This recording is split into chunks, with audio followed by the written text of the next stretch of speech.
நீங்க பார்த்திருக்கலாம். ஒரு 2 வாரத்திற்கு முன்பு வள்ளுவர் கோட்டத்திலே 32 அமைப்பு உலகமே குலுங்கியது. உலகமே அதை பார்த்து, அந்த போராட்டத்தை ஆர்ப்பாட்டத்தை பார்த்து உலகமே குலுங்கியது. அப்படிப்பட்ட ஆர்ப்பாட்டம் வள்ளுவர் கோட்டத்தினுடைய வரலாற்றிலே அதுபோல் ஒரு ஆர்ப்பாட்டம் நடந்தேறி இருக்காது. அப்படிப்பட்ட ஆர்ப்பாட்டம் 32 அமைப்பு 32 பேர் நடத்தினார்கள். அதிலே பேசிய திராவிட திருவாளர்கள் எங்களை அரம்பர்கள், சீமானும் அவன் தம்பியும் அரம்பர்கள் என்று சொன்னார்கள். யாருக்கு சீமானும் அவன் தம்பியும் அரம்பர்கள் என்றால், எங்கள் மண்ணை, எங்கள் இனத்தை, எங்கள் மொழியை, எங்கள் வரலாற்றை, எங்கள் கனிம வளங்களை, எங்கள் காட்டு வளங்களை, எங்கள் மலை வளங்களை எவன் எவன் திருடுகிறானோ அவனுக்கெல்லாம் சீமானும் சீமான் தம்பிகளும் அரம்பர்கள் அரம்பர்கள் அரம்பர்கள் என்பதை இந்த மண்ணிலே, நான் செங்குன்றத்தின் மண்ணிலே பதிவு செய்ய விரும்புகிறேன். மழை, இவ்வளவு மழை கத்துறோம். புழல் ஒன்றியத்திலே இருக்கிற எல்லா நிலங்களும், எல்லா வடிகால் வாய்க்கால்களும், எல்லா ஆறுகளும் இன்றைக்கு வீட்டு மனைகளாக தூர்க்கப்பட்டு அங்கே மக்கள் வாழ முடியாத அவல நிலையில் வாழ்ந்து கொண்டிருக்கிற பெய்கிற மழை, இந்த பக்கத்தில் அருகே இருக்கிற அந்த புழை ஏரி மிகப்பெரிய ஏரி, சென்னையிலேயே புழை ஏரி, பூண்டி ஏரி, செம்பரம்பாக்கம் ஏரி, இப்படி பல ஏரிகள் இருக்கிறது. இதே மாதிரி ஒரு வாரம் மழை பெஞ்சா புழல் ஏரி நிரம்பும். புழல் ஏரி நிரம்புனா அந்த தண்ணீரை வடிகட்டியாக வேண்டும். வடிகால் கால்வாய் இருக்காடா? வடிகால் கால்வாய் இங்க இருக்கா? சொல்லு.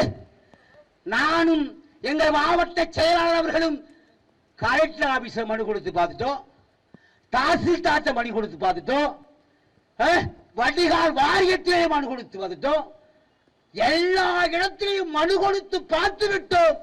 ஆனால் அதிகாரிகள் கைவிட்டு வாங்கி கொண்டு அதை சரி செய்வதற்கு மறுத்து வருகிறார்கள் என்று சொன்னா, சீமானும் அவன் தம்பிகளும் தவிர எவன்டா கேள்வி கேட்க முடியும்?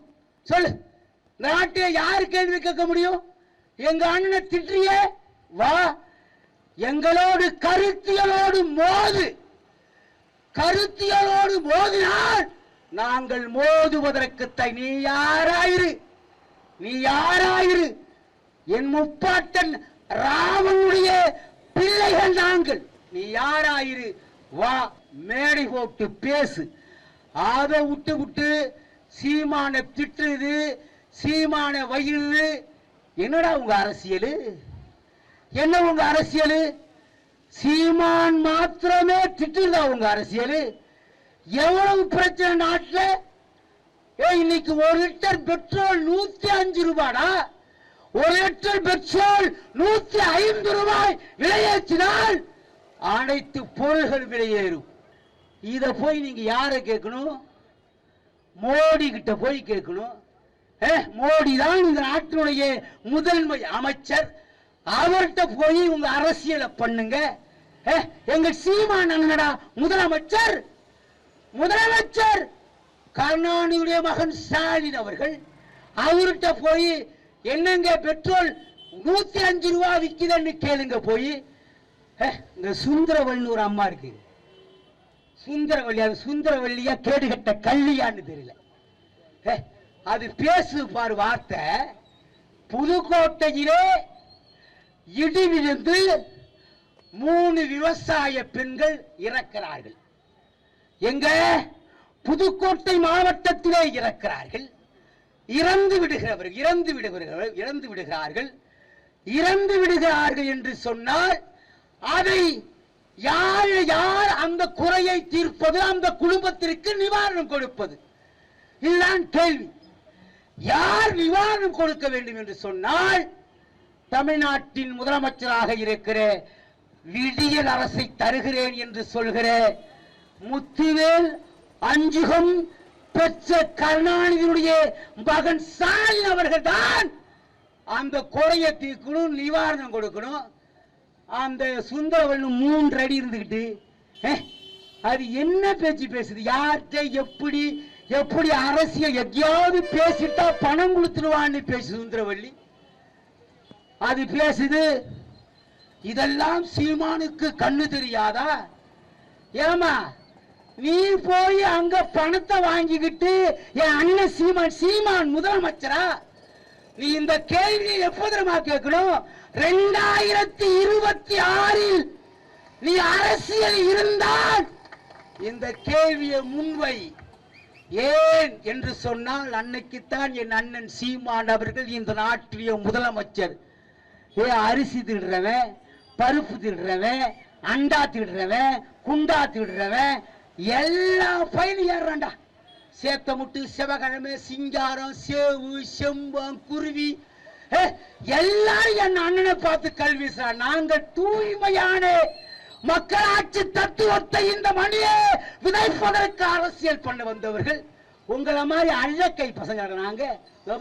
என் பிள்ளைக்கு நிக்குது. யாராவது யாருக்காவது ஒரு வாய் சோறு, ஒரு தேடி ஏதாவது வாங்கி கொடுத்த என் பிள்ளைக்கு சொல்லு. நீங்க என்ன வண்டிய வச்சுக்கிட்டு கோட்டரு, கோழி பிரியாணி, எறா, சொரா எல்லாம் குடிப்பீங்க. நாங்க அப்படியாடா கொடுக்கிறோம்? நாங்க அப்படியா கொடுக்கிறோம் சொல்லு? நாங்க அப்படிப்பா அப்படியா கொடுக்கிறோம் சொல்லு? நாங்கள் எந்த எதையும் எதிர்பார்க்காமல் நாங்கள் அரசியல் செய்து கொண்டிருக்கிறோம். நாங்கள் சொல்றோமே, என் அண்ணன் சீமான் ஆட்சிக்கு வந்தால் தூய்மையான குடிநீர், உயர்ந்த கல்வி, சிறந்த மருத்துவம் இலவசம். நாங்க சொல்றோம். நாளைக்கு திமுக சொல்லு, அண்ணா திமுக சொல்லு, மதிமுக சொல்லு, தேமுதிக சொல்லு, லட்சிய திமுக சொல்லு. சொல்லலாம். இனிமே சீமான் அவர்களை தரம் தாழ்ந்த வார்த்தையிலே பேசுவதை நாங்கள் வன்மையாக கண்டிப்பதோடு, இது சாதாரண விட்டு புள்ளைகள் இல்லை, இது மாவீரன் பெருமாவீரன் பிரபாகருடைய பிள்ளைகள். எதை வேண்டுமானாலும் சந்திப்பதற்கு தயாராக இருக்கிறோம் என்று சொல்லி, அச்சம் என்பது மடமை, அஞ்சாமை எண்ணுயிர் அண்ணன் சீமானுடைய உடைமை. 6 சாவு 100 சாவு. தமிழ் தேசிய வரலாற்றை மீட்டெடுப்பது ஒவ்வொரு தமிழன் தமிழச்சியுடைய கடமை என்று சொல்லி வாய்ப்புக்கு நன்றி கூறி முடிக்கிறேன்.